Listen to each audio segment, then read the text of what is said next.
Welcome, everybody. Thank you so much for joining us. For those of you who've been with us since today at 2, thank you for engaging with the discussion. We hope you found them as engaging as and that we have. And for those of you who are just joining, welcome.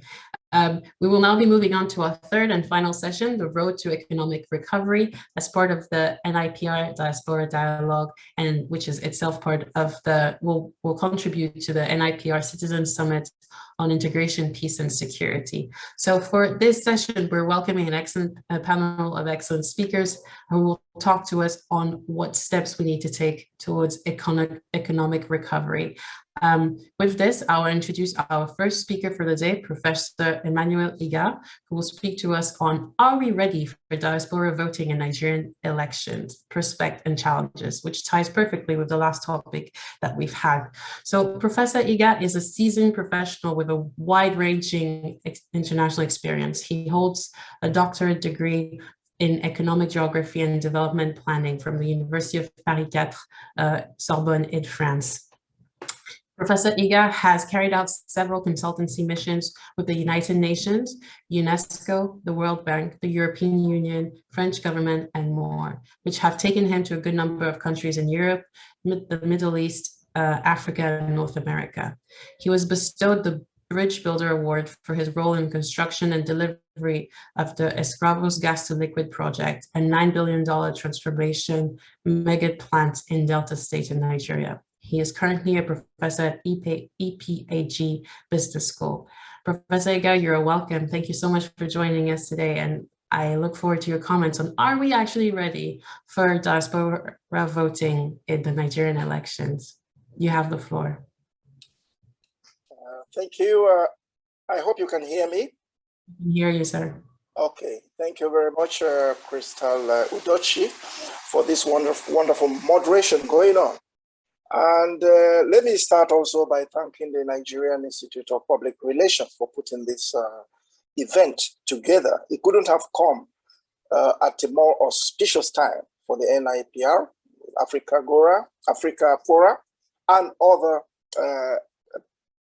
prestigious partners to bring this event forward, as we are now going into the last lap of the Nigerian election process, and we have candidates that are now in place.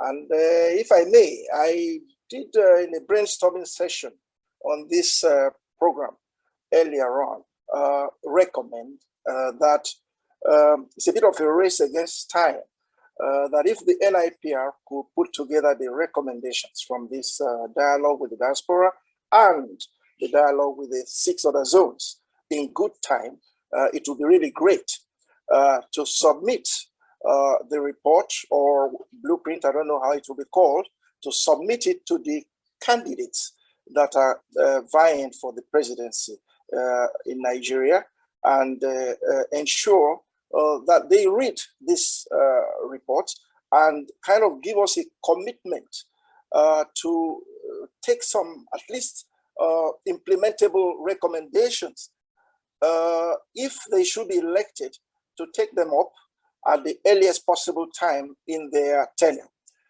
And I think the part that I'm about to talk about is one of those areas, that is diaspora voting. When you talk of the diaspora, it's a really mixed bag. You've probably been hearing about very historical diaspora, like the Jewish diaspora, Armenian diaspora.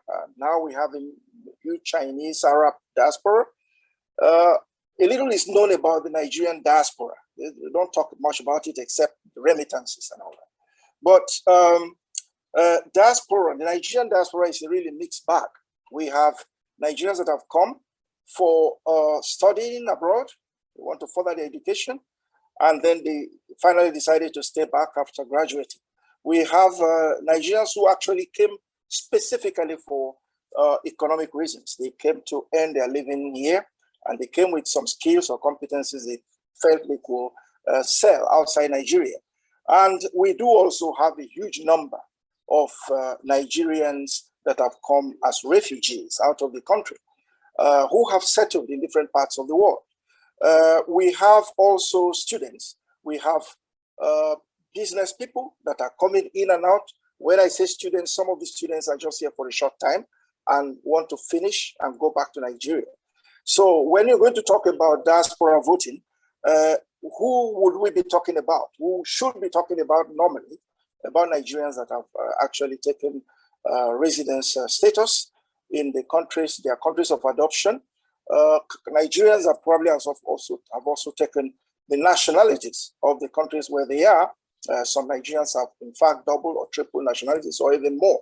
So we are not looking at the Nigerians who just come in and out on a short-term basis here, because there's, of course, kind of registration to do ahead of eventual diaspora participation in the election. And you can't like just come in for 3 weeks, even if it is in the period of the election, and expect to be allowed to vote.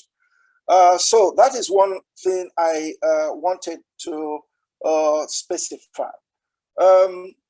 Now, what are the specificities of the Nigerian diaspora?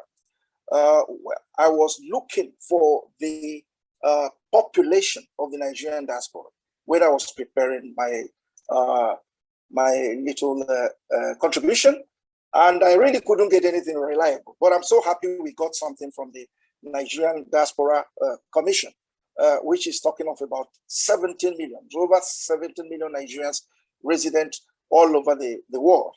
And I think there's practically no country in the world where you will not find a Nigerian today. Well, the second specificity of the Nigerian diaspora is the high degree of attachment of this diaspora to their fatherland. So we see that this diaspora has organized itself in all the countries where they are. You have associations, you have cultural groups, whether Igbo, whether Yoruba, you know, the others, and they are organizing things.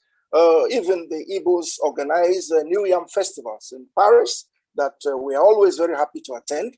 And the Yoruba organizations too are very, very active. The other specificity that I want to talk about is, Crystal Udochi just gave us the figure of the contribution of the diaspora in terms of remittances to Nigeria. She was talking of about over $19 billion, right? And that is actually, to me, still a tip of the iceberg, because this is the remittance. These are the remittances that are going through official channels, you know, like Western Union, you know, MoneyGram and all that.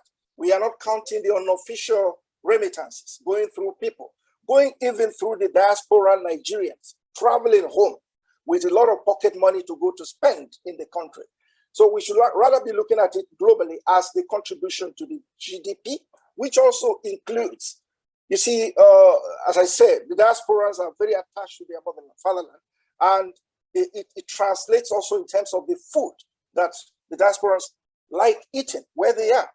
They love eating Nigerian food. They are looking for Nigerian food wherever they are. And that has generated a huge lucrative business of export of Nigerian foodstuff to different parts of the world. So if you put that together, we are talking of, I don't know, probably well over $22 billion that diaspora contribution represents.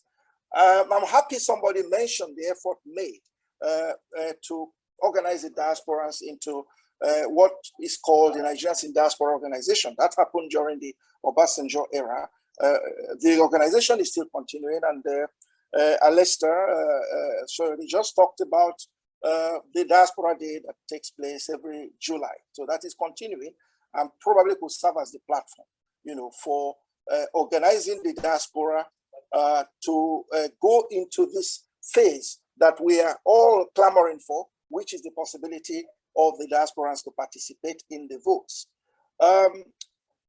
Well, let me ask a question. What is the essence of the diaspora voting? It's, to me, the most effective way of bonding the nation and the diaspora to be able to tap into the enormous resources at the disposal of the diaspora abroad to contribute to nation building, physical and economic development, and also to democracy.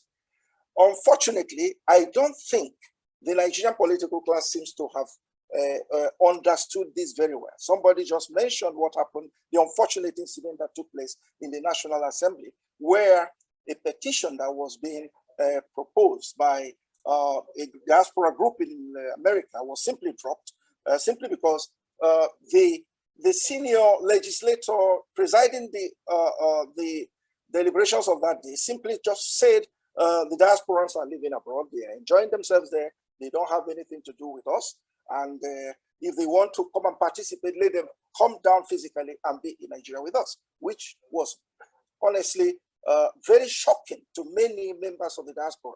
When we watched the video, I was personally really flabbergasted by that those comments. It's a way of kind of telling the diasporans that you're prodigal children, you've gone, we don't care about you, just keep sending the money and we will be happy with that. Don't come and stop the nation. So Iga, can I ask you to come to a close, maybe just a few more comments? Okay, so yes, I was coming to a close. So of course, the reason given was that a diaspora voting was not possible. It was not possible. Nigeria was not ready for it, which is why we have the title of this contribution. Now, let me quickly give one or two conditions or proposals for the diaspora vote to be made possible. I think, first of all, there was the example of France that was given. French diaspora is structured into constituencies across the world, and they have actually allotted legislative slots to members of the diaspora to represent the French people in the diaspora. And French elections, legislatives are going on today. We have something like about 11 diaspora slots in the French for the French legislatives. I think we need to do that for Nigeria.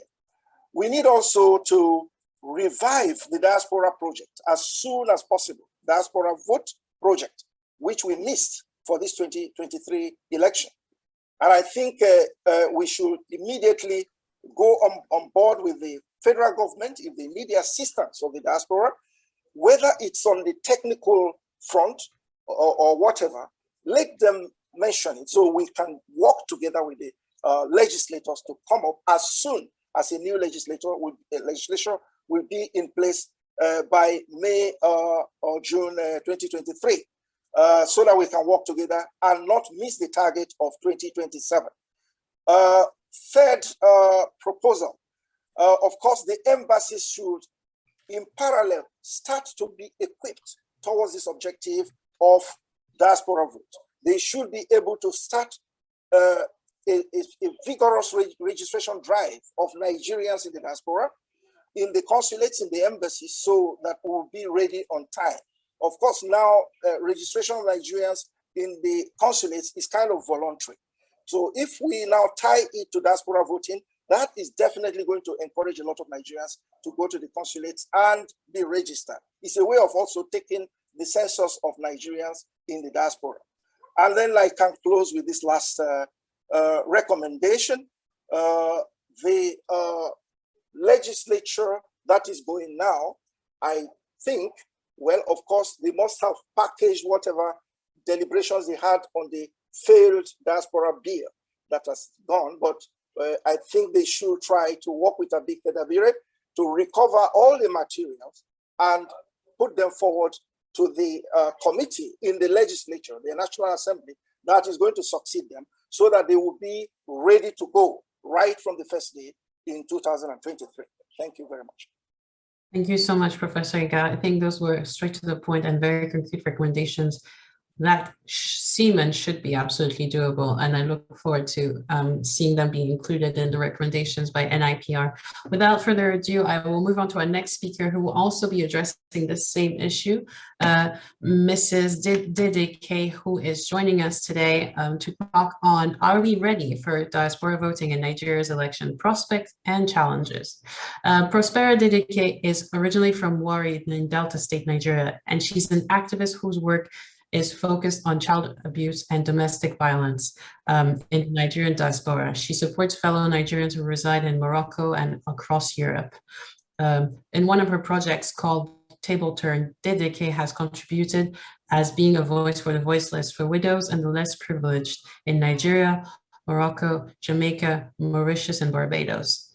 In addition to this, she's also a musician, and she currently resides in Belgium, working as a nurse where she continues to develop and work on her activist movements. Dedeke, thank you so much for making the time today. I look forward to... Thank you very much. Thank you very much. I want to say a special thank you to you all for inviting me as a speaker. It is an honor.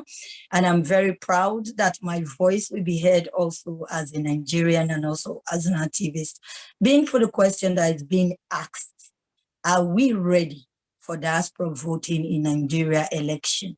If you will ask me personally, I will say yes. Let me start by saying yes, that we diasporans, we are ready.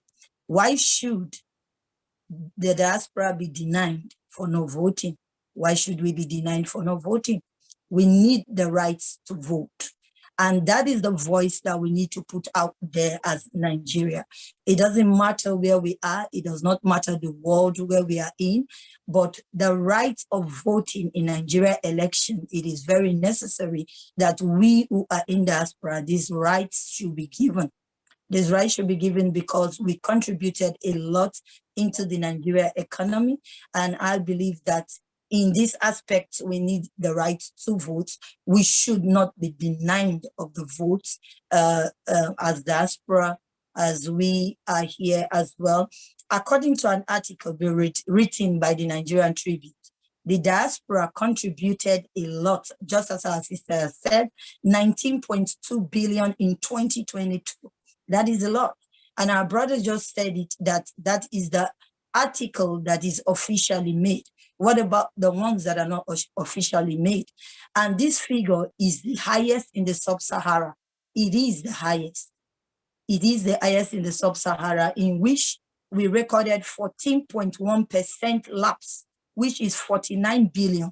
This to contain the World Bank. I believe that Nigerians in diaspora, we are really contributing into the development of our country. And there's one thing I want to say, and I'll say that here today, that if we are given the right to vote as diaspora, I believe our country will take a better turn. Nigeria will definitely take a better turn because we have other ideas, we have other impacts, we have other opportunities being brought to the country itself as well. When you deny us as diaspora, I said us because I'm also involved, when you deny us the right to vote, because this is very specific, permit me to say it, that I keep repeating it, that when you deny us the right to vote, you did not just take off our right as a Nigerian, you also take part of our identity away from us. I remember when I was in China, when they had to vote in Belgium, I was sent a letter during the election time because I traveled during the election time. And they recommended me to go to the embassy to make sure that I vote there because my vote counts. And I believe as a diaspora, for the fact that we are contributing into our country, we should be given the right to vote, not given the right to vote. If I may ask, with all due respect to our leaders, do we only matter as diasporas when it comes to financially investing into our country? Does it really matter only in this aspect, in voting, that we should not vote? But our cash, our money is very good to invest into our society. So for this contribution, on that ground, the cost of enabling the diaspora to vote, I would say it is not comparable, because the positive impact that we diaspora have to Nigeria, we should be given the opportunity to vote, because we had a voice as diaspora on the political economy of Nigeria in the long run. Believe it or not, it may seem as if what we are saying now is not going to have an impact. It will have an impact. You might deny us today for not voting, but I believe it's not going to take long before we get the opportunity to vote. Because if you want a better Nigeria, you want a better country, it's better you give us the right to vote. And I want to say this, give a Nigerian man England today and give an Englishman in Nigeria tomorrow. Nigeria will become England in the space of 3 months, and England will become a Nigeria in the space of 3 months as well. So let me close by saying this, that it is very, very important. A country as a Nigerian that have the GDP 6 times bigger than that of Ghana. In 2020, Ghana cleared all Ghanaians to be voting in diaspora. So I believe that if we have this, it will be very nice that we do that as well to give us the opportunity to vote. Thank you very much. Thank you so much, Ms. Kafer, for this. I think we have heard an overwhelming cry to include the diaspora in the political base, which will only be fair. As you've said, denying the right to vote doesn't just disengage Nigerians abroad, it also takes a part of their identity. It creates a different class of Nigerians who are expected to contribute to the rise and the reach of the positive image of the country, but whose voices aren't heard. With this, I'll move on to our next speaker for this session on the road to economic recovery. We've had strong arguments saying that the potential of the Nigerian abroad to contribute to economic recovery is strong because we already have a significant amount of remittances and we invest a lot in Nigerian economy. Giving the right to vote to the diaspora would further engage them and potentially create a wave of diasporans returning or just a more coordinated approach to economic recovery with Nigerians at home and abroad. Our next speaker now today is the Honorable Collins Nweke, who would be speaking on enhancing global relevance and competitiveness of Nigeria through the diaspora, framework, strategies, and action. Honorable Nweke is a Nigerian-born Belgian politician of the Green Party. He was sworn in for his 3rd term in 2019 as Councillor for Social Affairs in the government of the Mayor of the City of Ostend City Council in Belgium. He has served as the Chief Executive and the Chairman of Nigerian in Diaspora in Europe, and he's the founder of Global Village Consult, which are brand owners of Nigerian Human Capital. He's an active consultant there and advocate in the field of socioeconomic development for Nigeria and for Africa in general. Honorable Nweke is the founding member and current vice president of the Rebuild Nigeria Initiative, RNI. Honorable Nweke, thank you so much for making the time to join us today. I look forward to your contributions, and you now have the floor. Thank you. Thank you very much, Crystal. It's a pleasure to be with you all, and I bring you greetings from Belgium. Jumoke Akintelo, I recognize you, and you spoke very well, just like all those who have spoken before me. I am going to approach my topic rather in an unconventional style. Unsure of when Crystal's gavel is going to fall on me and stopping me from continuing, I'm going to start with a conclusion of my presentation to you. And that conclusion is as follows.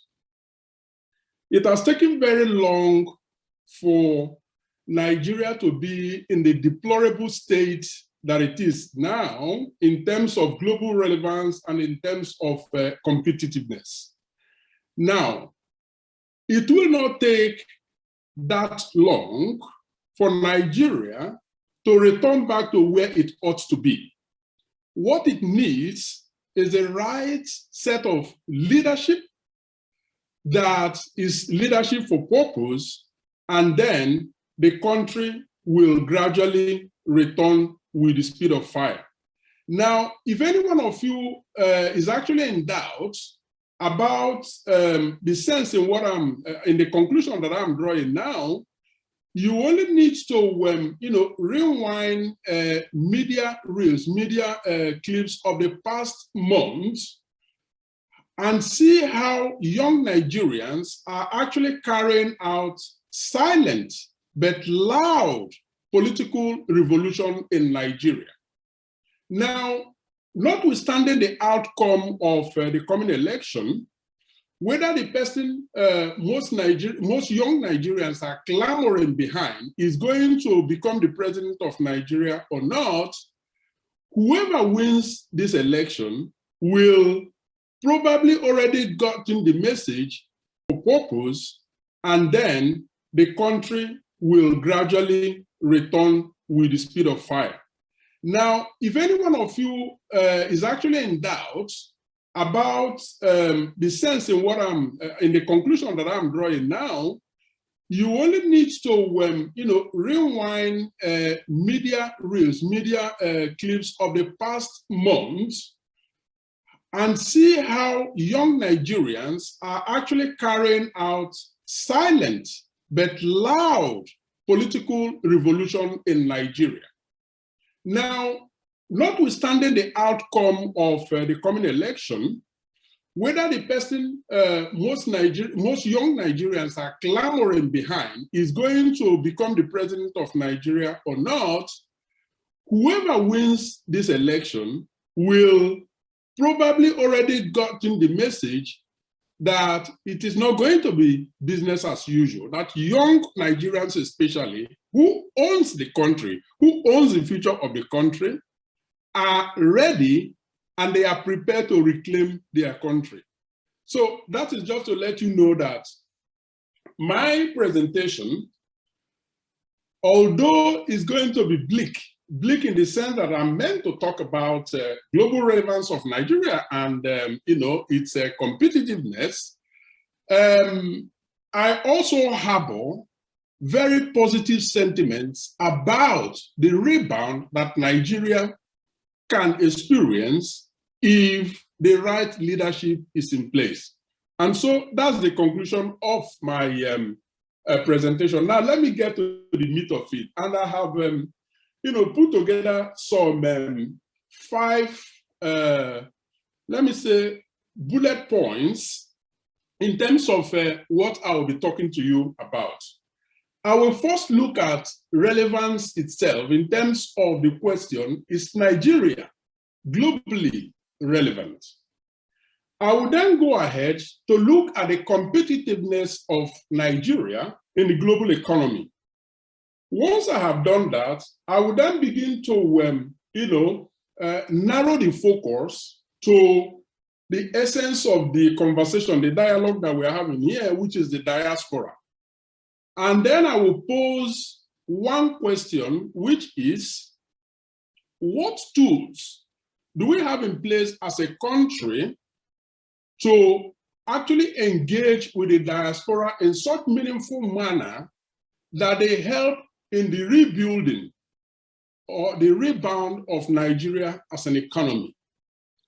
I will then end with a set of recommendations on how those tools, which I need to tell you upfront, are not quite effective, they are not quite efficient. And I have heard one or two remarks in that regards. So not being efficient, not being effective, what could be done to turn the tide around? So that's a bit of the structure of the brief talk that I'm going to give to you. And as you know, I'm meant to do this in 10 minutes, which is more like performing a magic, but I'll do my best.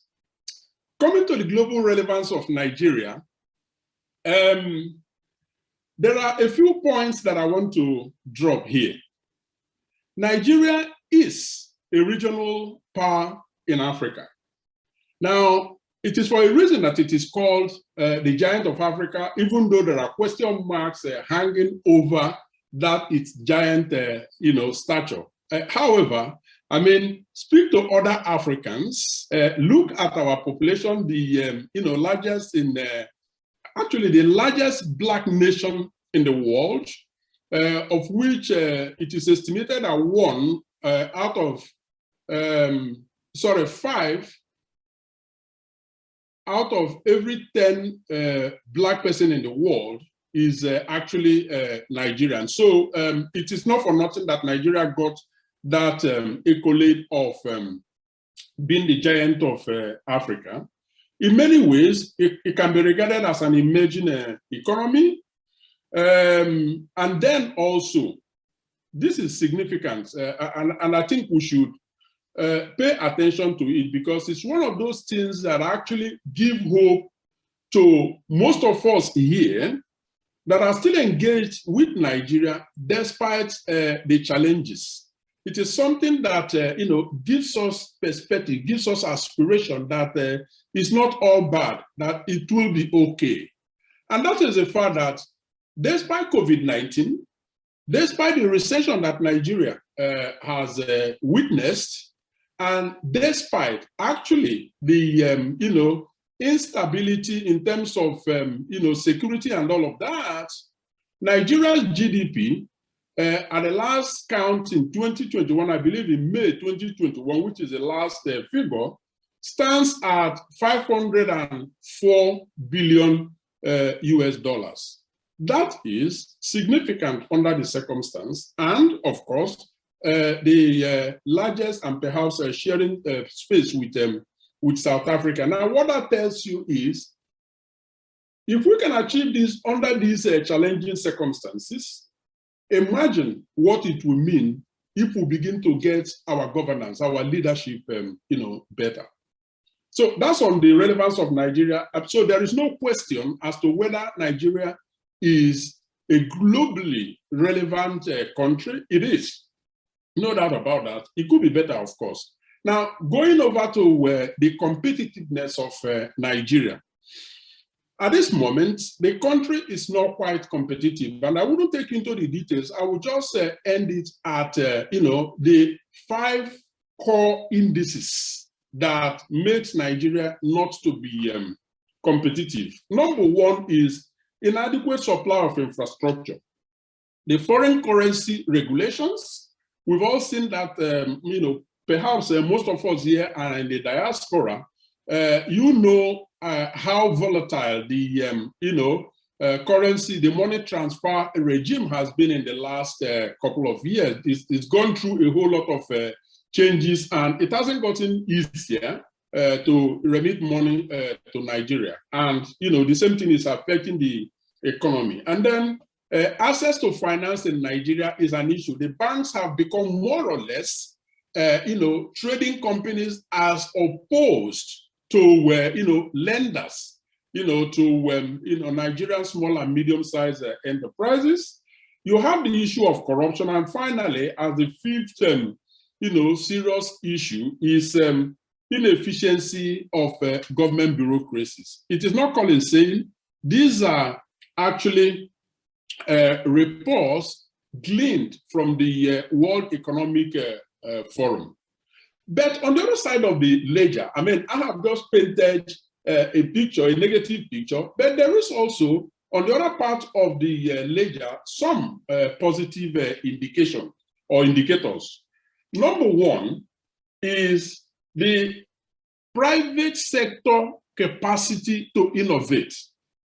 This is a very strong factor in Nigerian, development. There are also other ones, but I have seen Crystal appearing somewhere there, which means my time is probably... You have just a few more seconds, just 1 minute to close your comments, don't worry. Good. In that case, I will just jump straight on to the current engagement tool that we have. The engagement tools that we have with the diaspora, that's Nigeria as a country, as follows. You have the NIDO, Nigerians in Diaspora Organization. You have the House Committee on Diaspora Affairs, as well as the Senate Committee on Diaspora Affairs. And then you have the NIPR, Nigerians in Diaspora Commission, that was actually founded as a consequence of the agitations of Nigerians in Diaspora Organization supported by other diaspora groups. The tools in place at this moment, the strongest of which is NIPR. That's the policy tool. NIDO is meant to be right behind it. There is no synergy, certainly not enough, between NIDO and NIPR to get them to achieve the purpose for which NIPR was set up. Another major factor is the fact that at this moment, NITCOM is operating under capacity. NITCOM operates right now without a well-constituted board. There is just one person there, which is the chairman, CEO, and that is insufficient to get Nigeria to where it ought to be, using the diaspora as a vehicle. On that note, I will stop it and, perhaps take some questions when the time comes. Thank you so very much for your attention. Thank you so much, Honorable Weke. Perfect timing. I appreciate your timeliness. We will make sure to come back to you with some questions. May I encourage everyone in the audience to continue to engage through the chat and the Q&A function. I've seen things have slowed down a bit. Don't let it. We need to keep on to the end. We need to come forward with recommendations. We deplore so often the fact that our voice isn't heard and we don't have the opportunity to voice them. This is the time to do so. Without further ado, I'll go on to our fourth speaker and final speaker for today and for this session on the road to economic recovery. He's Excellence Ambassador Adamu Abdulhamid, who is joining us today. Thank you so much. So His Excellency Abdulhamid has worked at the former Ministry of Commerce, which is now called the Federal Ministry of Industry, Trade and Investment. He was posted in 2018 to Geneva in Switzerland as the Chargé d'Affaires to the Permanent Mission of Nigeria at the Office of the World Trade Organization, WTO, representing Nigeria at multilateral and bilateral negotiations on meetings with the WTO and other trade-related issues at the United Nations Conference on Trade and Development, the United International Trade Center, and the World Intellectual Property Organization. He was awarded with an honorary Doctor of International Relations and Economic Diplomacy at the by the Commonwealth University of the United Kingdom in recognition of his outstanding performance. And he is now ambassador at the WTO. Your Excellency, thank you so much for joining us today. I look forward to your comments, and you now have the floor. Thank you very much for organizing this very important event. First, before I start my intervention, let me make a slight correction in terms of the introductory remarks you have made. Our office is not in the WTO. Nigeria has what it is called Nigeria Trade Office here in Geneva, which is being headed by an ambassador who happens to be myself, participating in the activities of the World Trade Organization, representing Nigeria, as well as in UNCTAD, WIPO, and International Trade Center. Before I touch the topic you have given to me to speak on, let me join other colleagues to thank you, the organizers, and to commend your excellent facilitation to reach to this level. I learned a lot today from intervention by many, particularly on the issue of diaspora challenges and others. In Geneva, in Switzerland here, we have an association called Nigeria in Diaspora, and we have a very good structure. We have the leadership, which is based in Bern, and annually we meet and we discuss issues, we present speeches, and we avail ourselves with a series of opportunities and information. And I think this is a wonderful development. Now, with regard to the topic given to me to speak on is the role and contribution of WTO to the Nigeria's integration, peace and security. First, let me take it in 3 dimensions. One, I want to believe that everyone knows what is WTO. In a nutshell, WTO is World Trade Organization. It has its functions, which has to do with trade policy review of various countries. It helps members to organize trade negotiations. It provides technical assistance to developing countries and least developed countries so that they can acquire some capacities and knowledge on trade policy. It has some basic principles, which has to do with national treatment. It means any goods that happens to be in your country will have to be given the same treatment with the domestic product. The most favored nation treatment, which means anything coming from different countries of the world to your country, you have to give them the same most favored nation treatment, meaning you cannot discriminate in terms of charging tariff from different countries. If they are members, you have to give them the same consideration. Then there is also transparency. Transparency meaning that you have to notify whatever you do, particularly that has to do with some regulatory framework, because other members need to know your policies, your operational activities, and so on, so that they could see whether you are complying with your obligations in the World Trade Organization, or you have some challenges where if you seek for assistance, you can be given. This is in a nutshell what the WTO is all about. It has about 164 members, representing a total of 98% of the world trade. So you could see that WTO, it means multilateralism, it means globalization, it means liberalization. So the whole thing about it is about trade.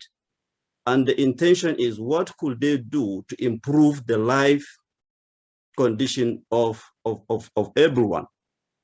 What can they do to provide employment to everyone? So this is the motive. And that now brings the issue of integration. Now, Nigeria being a member of the World Trade Organization, of course, it benefits from the WTO in various aspects. First, there is a leeway for the WTO to assist Nigeria in terms of streamlining its policies to tally with the multilateral agreements, so that the whole world will not be like a bottleneck to the Nigerian exports. Even though there could be here and there, but Nigeria will have to take that advantage of the rule base to be able to invoke some of these provisions to be able to be exporting to various countries, so that they can earn foreign exchange, they can improve their economy, and so on and so forth. Now, the WTO, even though it is a multilateral agreement, it does not mean that it does not encourage regional trading activities, because out of the WTO agreement, there is what we call a regional trade agreement, and that poses way to help regional activities like ECOWAS, which Nigeria happens to be one. You may know, or you could remember, that under the ECOWAS, there has been what is called ECOWAS Trade Liberalization Scheme. It is a scheme given, which ECOWAS, came up with to be able to encourage production that has high percentage of rule of origin, to have free movement within the sub-region, and to be taken to other within the members, and to be sold without payment of tariff, provided you have registered and you have approval and you have the certificate. It means you can, within the ECOWAS sub-region, to move around without attracting any charges or tariffs. The same thing with the, what we call common external tariff. Common external tariff, which was promulgated in the sub-region, it got a lot of blessing even at the WTO, because what is important to encourage a kind of market access, movement of goods and services, is to be able to tailor your tariffs to be very friendly. And the way the ECOWAS have done that, it was excellently welcomed by the global community, because there were about 5 bands. So they categorized the product based on each band, which will attract, there is one that will attract 5%, 10%, 20%, 15%, and then 35%. it depends on that. And because of the friendly nature between the WTO and some regional bodies, most countries, they have already committed, their tariffs in the WTO, meaning they cannot exceed that because it is what is called bound tariff, but you can at least apply, you can use what is called apply tariff. So because of the CET, there are about 11 countries in the ECOWAS that their tariffs need to have some kind of concession, a discussion with some of the WTO members. So because, like, for instance, Cote d'Ivoire, there is a kind of tariff they have that is far below what they have committed in the WTO. So for them to increase it to tally with the ECOWAS level, then they have to renegotiate with members. So therefore, the entire ECOWAS members have been directed to now renegotiate the concession with other members so that there won't be any challenge. So what I'm trying to say in nutshell is that the WTO encourages Nigeria and any other African country to go fully into economic integration with a kind of help if they need in terms of technical assistance and capacity building, in terms of guidance. At the moment, the AfCFTA currently ongoing. Nigeria is, WTO is making a lot of effort to see what they can do to assist the AfCFTA to work better. So in that case, the economic integration that is being practiced, of course, has the blessing of the WTO, and WTO is fully in support of that. Now, with regard to the peace and security as per trade component part is that it's a situation where the WTO do try as much as possible to see that a lot of employment are generated, people are involved into the trading activities, there is wealth creation, and if all these things are in place, definitely you will see peace and stability in most countries. And this is the target, because as far as WTO contribution to maintaining peace and security in Nigeria is to ensure that there is job creation, there's wealth creation, and people engage in trading activities. And that is the motive and the basic intention of the WTO. And we are doing a lot of work since the assumption of the new Director General to ensure, first, supporting the small and medium enterprises. We've been working on that. And of course, the Nigerian Export Promotion Council came to Geneva, and a lot of work has been done with the Nigeria, with the International Trade Center to see what can be done to assist the SMEs. The women entrepreneurs, also that a lot of work is still going on to see what can be done to assist women entrepreneurs so that they can improve in their activities, and then they can do a lot of things that will help women in general. Thank you. So Stylist, I can go on and on and on. Right now, what some of the agricultural products of Nigeria have been experiencing is export reject, particularly in the EU. Yes. And the basic reasons were not more than the application of much pesticide residues in their product. And of course, some of these countries, they cannot compromise the life of their people. So for the sake of any export. So they have the requirement, and therefore they are insisting that our countries must be able to comply with those requirements. So for that to happen, the WTO, through what they call STDF, is trying to give support now to some of those exporters and producers of agricultural products to be able to have the skill and experience and knowledge on what they needed to use in their own product that will be within that limit of the requirement for export.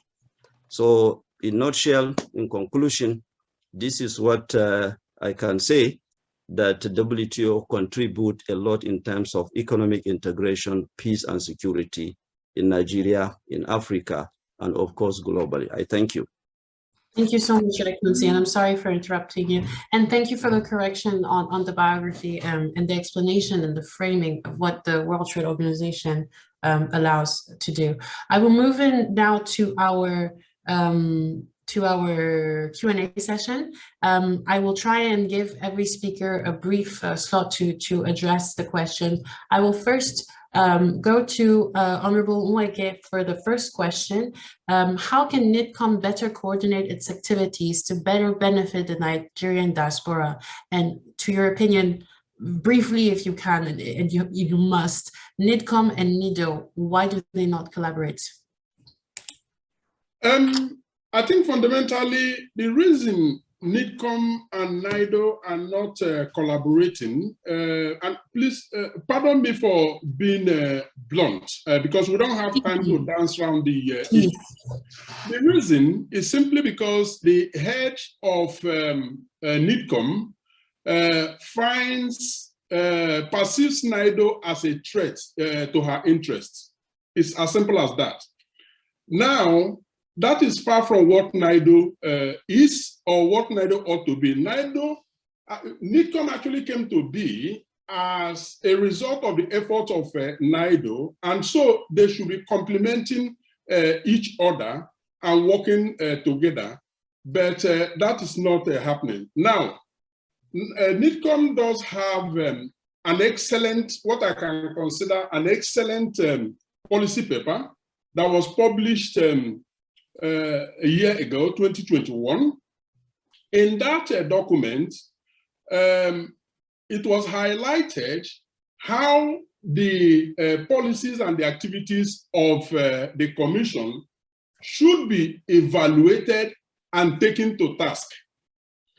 I am not aware that up until this date, and you can actually go and check page 34 of that document, I am not aware that all the necessary instruments outlined in that document are actually being followed. I'm not even aware that the committees and the commissions, that is the evaluation, and monitoring instruments, that they are in place. Now tell me, how can you monitor and evaluate the activities of a commission if the instruments set aside to do just that are non-existent? And then finally, the non-constitution of the board of NIPCOM is a major issue, because the checks and balances and the sheer lack of human resources to drive the agenda of NIPCOM is conspicuously lacking. That is a great anomaly, and that should be corrected immediately if NIPCOM is to achieve the goal for which it was set up. It cannot be that a commission is set up and just bear the name, but it becomes then a toothless bulldog. Thank you. Thank you so much, Honorable Nweke, and I appreciate your honesty and cutting to the chase. I think sometimes difficult things need to be faced and said, and I hope that solutions and better coordination can come from this. I want to move another question to His Excellency, Ambassador Abdulhamid. Could you speak a bit more to trade being a vector towards peace and security, with a concrete recommendation on the Nigerian attitude towards international trade? So you've mentioned, for example, standards, being able to have export being accepted in the EU, who has a whole level of standards on the product that it accepts, not only from Nigeria, but the United States, et cetera, et cetera. Could you speak a bit more to concrete recommendations to have trade contributing to peace and security? Yeah, thank you so much. What I can say on this is actually, as I said, that for peace and security to be maintained, citizens must have something to do. And if they have something to do fairly, they are getting incomes, then it will stabilize them and they will not go into crime. And of course, it will give them opportunity to contribute to the society. Now, with regard to the challenges going on, despite the fact that there are a lot of businesses and people are involved in businesses and they target export, but the unfortunate thing is that the skills, most of them do not have for export, especially the small and medium enterprises. So for them to be able to do that, they must acquire the skills. So what is more recommended is that there must be a package on giving them the adequate training and skill to be able to understand the requirements of every country in the world. When they acquired that skill, they have the knowledge of the export requirement of each country, so they will be able to comply with the requirement of those countries. And of course, they will have a seamless export to those countries. So this is the strongest one I think I can recommend. And of course, we from this end are encouraging some of the institutions that are responsible to be organizing those kind of training and capacity building to them to do so. The Nigerian Export Promotion Council have the full responsibility to train, to register every exporter and to ensure that those exporters in Nigeria knows the requirements, knows the target market, and knows what to do to export. Not just to go into every market and gather goods without knowing the requirement and begin to process for export. So when they reach that end, of course, they must be rejected, and therefore they will encounter losses. So the ideal thing is those requirements must be acquired, and the basic institution that's supposed to provide those assistance must do. And secondly, the trade finance also is highly required in Nigeria to enable most of those exporters to be able to transact their businesses well and to export. So invariably, in nutshell, training or capacity building and trade finance, and then to study and know the target market where their goods are needed. And of course, if they acquire this, then I think sky will be the limit. Thank you. Thank you so much, Your Excellency. Professor Iga, I have a comment that I would like to put to you. So you've spoken about the need for vigorous registration drives in the diaspora, and how this can also assist the Nigerian government to take a better census of its population abroad. We know that there's a lot of things that is part of the census, just as much to the population as the remittances, but there's a lot of things that are happening that aren't being accounted for. Perhaps this is a cynical comment, but it is a concern, and I'm wondering if it's a concern that you also share. How do we have the mechanisms to ensure that this vote of the diaspora and diasporas, plural, is not stolen, and that there is trust from the diaspora to believe that their vote can actually impact it? Because we've seen here, there's been a forceful cry for our voices to be heard and included in the creation of political landscape in Nigeria. But do we think that this is a sentiment that is being shared by all of the diasporas, and that there is trust in the fact that if they do vote, this vote won't be stolen and will actually contribute and have an impact? Professor Iga, you're muted.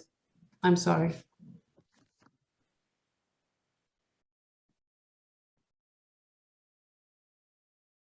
Just a few seconds. Yeah. Yes, there you go. Yeah, sorry about that. Yes, this is a very pertinent question. And I think this is one of the questions that must have been kind of troubling the minds of the legislators back home in the commission or committee that couldn't get this bill for the diaspora vote through. They must have been asking themselves many questions, including this one. I think before this event, and because I was going to make a small presentation on this issue, I had extensive discussions with all the friends, all the people that I know in the diplomatic corps of Nigeria across wherever, in different countries. And the question was simply, what are the challenges that we are likely to face in organizing diaspora vote for Nigerians? And I think I must have spoken with about 5 different people, and the consensus was that, technically speaking, in the Nigerian missions, there isn't any insurmountable technical challenge. The first and foremost thing to do is a proper voter registration. And that voter registration can be handled by the consulates. The consulates are already doing that job. Only that Nigerians have this tendency to go to the embassy only when they have a problem, when they have to kind of renew passports or change passports, or when a Nigerian unfortunately dies or something like that. Then they go to the embassy because they need some documents. So the introduction of diaspora vote is definitely going to change this attitude, because I know many Nigerians are burning with that desire to be able to go to queue up in front of their embassies, like we have seen other African countries do in different countries, different parts of the world. Somebody was just talking about Belgium, voting in Belgium, and they even had to send her a reminder while she was in one of the speakers, while she was on trip to China, and she had to come back and vote in Belgium. This is what happens. My friends from Kenya are preparing to vote in August. Yeah, they are going to vote, and the diaspora is going to vote. Mm-hmm. So Burkina Faso did it. Algeria is doing it, and we just said about Ghana. Yeah, we just said about Ghana.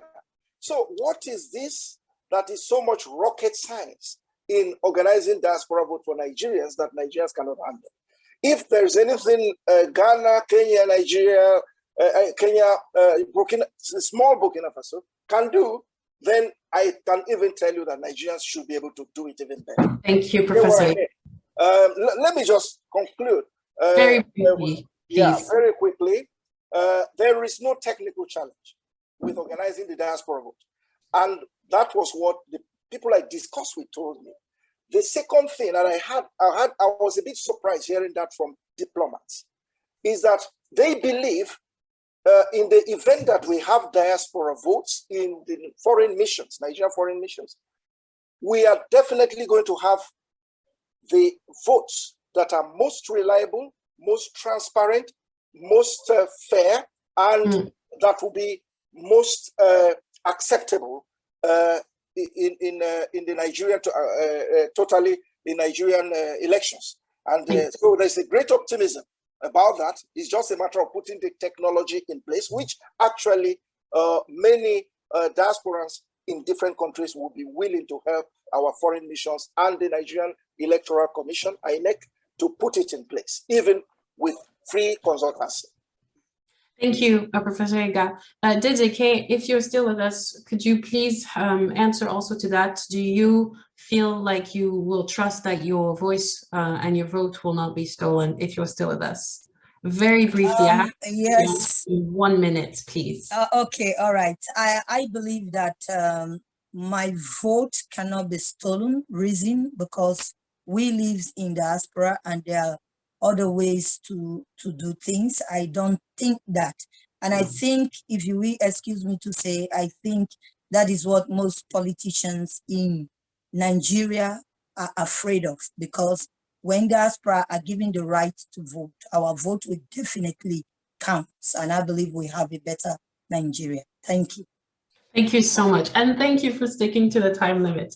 With this, it is my regret to bring this rich conversation to a close. It's been a privilege of welcoming all of you today. I will now give the floor to Madame Winifred Gaillard, who is chairperson of the Diaspora Dialogue Conference Committee, and she's vice chair of the Diaspora Relations Committee, for a closing word on the conference before summarizing what we've learned today. Thank you. Madame Gaillard, you have the floor. Thank you so very much, everyone. Distinguished ladies and gentlemen, President Malama Sirajo, President of NIPR, Honorable Weke, Dr. Neliako, Ambassador Abdul Hamid, Professor Iga. I mean, I can't name all of you. I thank you so much for making time, especially on a Sunday when I know that you have other things to do. But our connecting factor is our homeland, Nigeria. And I was confident that regarding Nigeria, nobody will prefer to do any other thing than to come and talk about the well-being of Nigeria. Thank you so very much for being here. Like somebody said, this event, this project by NIPR could not have come at a better time. I just have to say one thing. I said before I wasn't going to talk, but I'm just going to say one thing. It's unfortunate that in Nigeria, where is a 4-year degree course ends up being a 6 or 7 year degree course, with ASU being on strike for I can't imagine how many years.